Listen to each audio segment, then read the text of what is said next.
How's it going, everyone? Welcome back to the channel.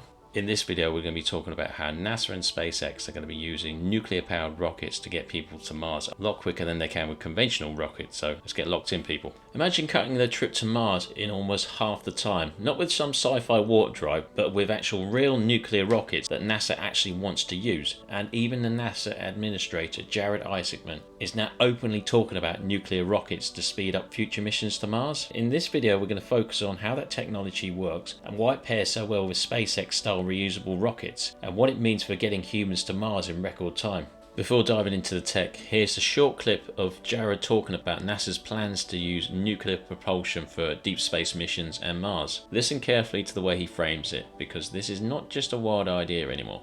This is being discussed at the very top of NASA as a serious part of the roadmap. The president also said we need to make investments into the technology to enable the next giant leap. So we're going to build nuclear spaceships.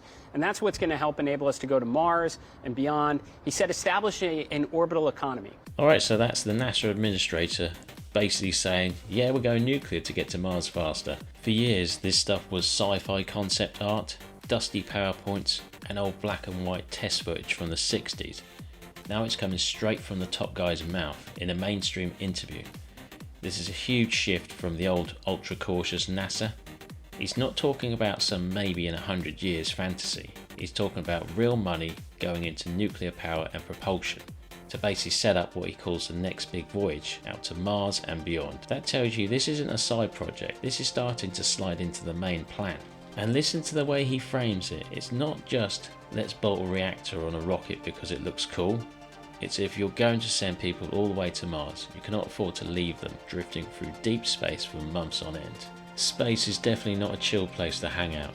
You've got cosmic rays hitting you, solar storms that can blow through your shielding, and your muscles and bones are quietly wasting away because you've been weightless for too long.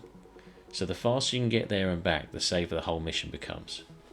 The key point here, nuclear rockets aren't just about going fast for bragging rights. They're about cutting the travel time so your crew takes smaller radiation doses, spends less time in microgravity, and you don't have to pack as much food, water and backup gear on every single trip. Shorter missions, lighter ship, safer astronauts, save money. So when he says nuclear propulsion is part of the plan, what he's really saying is, if we're serious about Mars, we have to move beyond pure chemical rockets. Chemical engines got us to the moon, and they can get robots to Mars. But for regular human missions, they start to look slower, heavier, and frankly a bit ancient. And this is where nuclear thermal propulsion comes in. Instead of burning fuel and oxidizer together like a normal rocket, you carry a compact nuclear reactor.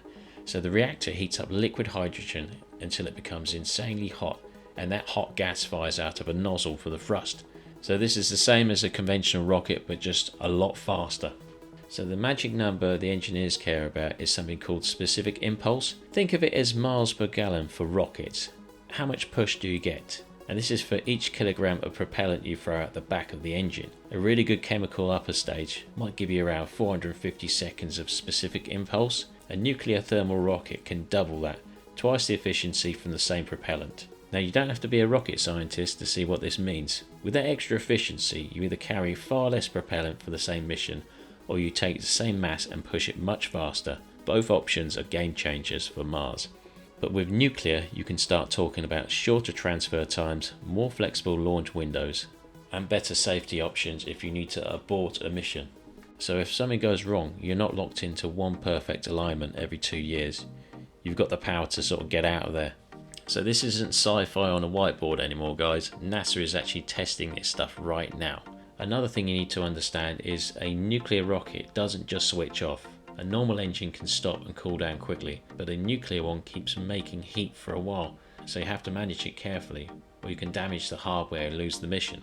Now we'll talk about SpaceX. Companies are building reusable rockets that are great for getting heavy ships into orbit.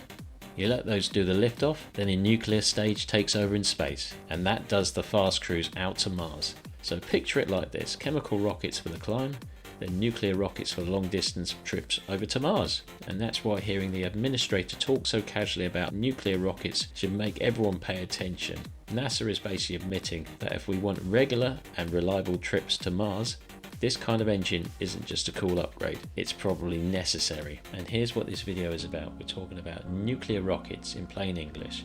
Why is NASA suddenly talking about them all the time? Because they could make trips to Mars a lot quicker and safer for the crews.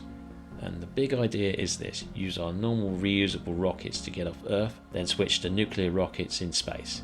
And this is going to help us blast out to Mars way faster than anything we've ever done before. I personally feel like this is an amazing time for NASA, SpaceX and all the other companies involved in spaceflight. So thanks again for watching, guys. I hope you enjoyed the video, and don't forget to leave a thumbs up and subscribe if you can. It really helps the channel, and I'll see you in the next one. Take care.